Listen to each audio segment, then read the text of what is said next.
श्री गणेशाय नमः। जय श्री कृष्ण। श्रीमद् भागवत गीता के छठे अध्याय का महात्म्य। श्री भगवान कहते हैं, सुमुखी, अब मैं छठे अध्याय का महात्म्य बतलाता हूँ, जिसे सुनने वाले मनुष्यों के लिए मुक्ति करतलगत हो जाती है। गोदावरी नदी के तट पर प्रतिष्ठानपुर नामक एक विशाल नगर है, जहाँ मैं पिप्लेश्य के नाम से विख्यात होकर रहता हूँ। उस नगर में जानश्रुति नामक एक राजा रहते थे, जो भूमंडल की प्रजा को अत्यंत प्रिय थे। उनका प्रताप मार्तंड मंडल के प्रचंड तेज के समान जाना जाता था। प्रतिदिन होने वाले उनके यज्ञ के धुएं से नंदनवन के कल्पवृक्ष इस प्रकार काले पड़ गए थे, मानो राजा की असाधारण दानशीलता देखकर वे लज्जित हो गए हों। उनके यज्ञ में प्राप्त पुरोडांश के रसास्वादन में आसक्त होने के कारण देवता लोग कभी प्रतिष्ठानपुर को छोड़कर बाहर नहीं जाते थे। उनके दान के समय छोड़े हुए जल की धारा, प्रताप रूपी तेज और यज्ञ के धूमों से पुष्ट होकर मेघ ठीक समय पर वर्षा करते थे। उस राजा के शासनकाल में इतियों खेती में होने वाले 6 प्रकार के उपद्रवों के लिए कहीं थोड़ा भी स्थान नहीं मिलता था और अच्छी नीतियों का सर्वत्र प्रसार होता था। वे बावली, कुएं और पोखरे खुदवाने के बहाने मानो प्रतिदिन पृथ्वी के भीतर की निधियों का अवलोकन करते थे। एक समय राजा के दान, तप, यज्ञ और प्रजापालन से संतुष्ट होकर स्वर्ग के देवता उन्हें वर देने के लिए आए। वे कमल नाल के समान उज्ज्वल हंसों का रूप धारण कर अपने पंखों को हिलाते हुए आकाश मार्ग से चलने लगे। बड़ी उतावली के साथ उड़ते हुए वे सभी हंस परस्पर बातचीत भी करते जा रहे थे। उनमें से भद्राश्व आदि 2-3 हंस वेग से उड़कर आगे निकल गए। तब पीछे वाले हंसों ने आगे जाने वालों को संबोधित करते हुए कहा, अरे भाई भद्राश्व, तुम लोग वेग से चलकर आगे क्यों गए हो?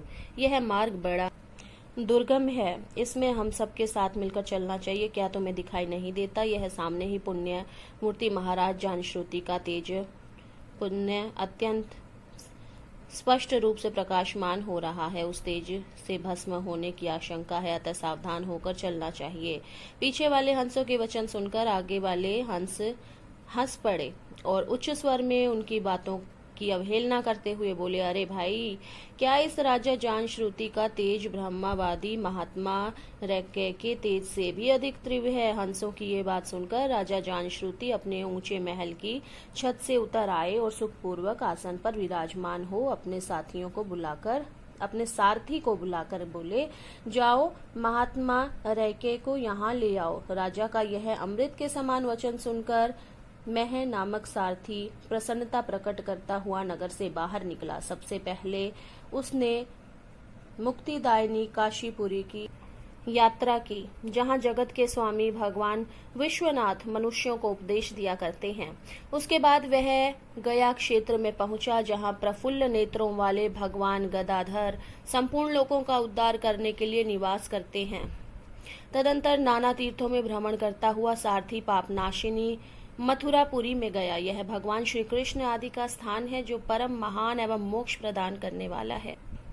वेद और शास्त्रों में वह तीर्थ त्रिभुवनपति भगवान गोविंद के अवतार स्थान नाम से प्रसिद्ध है। नाना देवता और ब्रह्म ऋषि उसका सेवन करते हैं। मथुरा नगर कालिंदी यमुना के किनारे शोभा पाता है। उसकी आकृति अर्धचंद्र के समान प्रतीत होती है। वह सब तीर्थों के निवास से परिपूर्ण है। परम आनंद प्रदान करने के कारण सुंदर प्रतीत होता है। गोवर्धन पर्वत होने के से मथुरा मंडल की शोभा और भी बढ़ गई है। वह पवित्र वृक्षों और लताओं से आवृत है। उसमें 12 वन है। वह परम पुण्यमय तथा सबको विश्राम देने वाले श्रुतियों के सारभूत भगवान श्री कृष्ण की आधार भूमि है। तत्पश्चात मथुरा से पश्चिम और उत्तर दिशा की ओर बहुत दूर तक जाने पर सारथियों को काश्मीर नामक नगर दिखाई दिया, जहां शंख के समान उज्ज्वल गगनचुंबी महलों की पंक्तियां भगवान शंकर के अट्टहास की भांति शोभा पाती हैं। जहां ब्राह्मणों के शास्त्रीय आलाप सुनकर मूक मनुष्य भी सुंदर वाणी और पदों का उच्चारण करते हुए देवता के समान हो जाता है।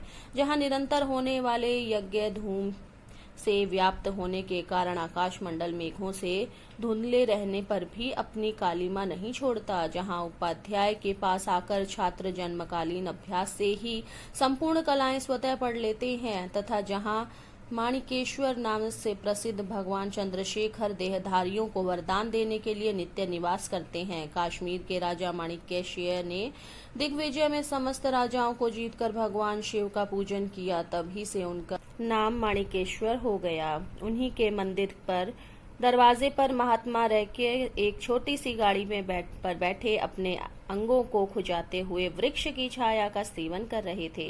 इसी अवस्था में सारथी ने उन्हें देखा। राजा के बताए हुए भिन्न भिन्न चिन्हों से उसने शीघ्र ही रैके को पहचान लिया और उनके चरणों में प्रणाम करके कहा, ब्राह्मण, आप किस स्थान पर जा रहे हैं? आपका पूरा नाम क्या है? आप तो सदा स्वतंत्र विचरने वाले हैं, फिर यहाँ किस लिए ठहरे हैं? इस समय आपका क्या करने का विचार है? सारथी के वचन सुनकर परम आनंद में निमग्न महात्मा रैके ने कुछ सोचकर उससे कहा, यद्यपि हम पूर्ण काम हैं, हमें किसी वस्तु की आवश्यकता नहीं, तथापि कोई भी हमारी मनोवृत्ति के अनुसार परिचर्या कर सकता है। रैके ने के हार्दिक अभिप्राय को आदरपूर्वक ग्रहण करके सारथी धीरे से राजा के पास चल दिया। वहां पहुंचकर राजा को प्रणाम करके उसने हाथ जोड़कर सारा समाचार निवेदन किया। उस समय स्वामी के दर्शन से उनके मन में बड़ी प्रसन्नता थी। सारथी के वचन सुनकर राजा ने नेत्राश्चर्यचकित हो उठे। उनके हृदय में रैके का सत्कार करने की श्रद्धा जागृत हुई। उन्होंने 2 खचरियों से जुटी हुई एक गाड़ी लेकर यात्रा की, साथ ही मोती के हार, अच्छे अच्छे वस्त्र और 1 सहस्त्र गौएं भी ले ली। काश्मीर मंडल में महात्मा रैके जहां रहते थे, उस स्थान पर पहुंचकर राजा ने सारी वस्तुएं उनके आगे निवेदन कर दी और पृथ्वी पर पड़कर साष्टांग प्रणाम किया। महात्मा रैके अत्यंत भक्ति के साथ चरणों में पड़े हुए राजा जानश्रुति पर कुपित हो उठे और बोले, रे शूद्र, तू दुष्ट राजा है, क्या तू मेरा वृतांत नहीं जानता? यह खचरियों से जुटी हुई अपनी ऊंची गाड़ी ले जा, ये वस्त्र, ये मोतियों के हार और ये दूध देने वाली गाय भी स्वयं ही ले जा। इस तरह आज्ञा देकर रैके ने राजा के मन में भय उत्पन्न कर दिया। तब राजा ने शाप के भय से महात्मा रैके के दोनों चरण पकड़ ली और भक्ति पूर्वक कहा, ब्राह्मण, मुझ पर प्रसन्न होइए। भगवान, आप में यह अद्भुत महात्म्य कैसे आया? प्रसन्न होकर मुझे ठीक ठीक बताइए। रैके ने कहा, राजन, मैं प्रतिदिन गीता के 6 अध्याय का जप करता हूँ। इसी से मेरी तेजो राशि देवताओं के लिए भी दुस्सह है। तदंतर परम बुद्धिमान राजा जानश्रुति ने यत्नपूर्वक महात्मा रैके से गीता के 6 अध्याय का अभ्यास किया। इससे उन्हें मोक्ष की प्राप्ति हुई। इधर रैके भी भगवान माणिकेश्वर के समीप मोक्षदायक गीता के 6 अध्याय का जप करते हुए सुख से रहने लगे। हंस का रूप धारण करके वरदान देने के लिए आए हुए देवता भी विस्मित होकर स्वेच्छानुसार चले गए। जो मनुष्य सदा इस एक ही अध्याय का जप करता है, वह भी भगवान विष्णु के ही स्वरूप को प्राप्त होता है, इसमें तनिक भी संदेह नहीं।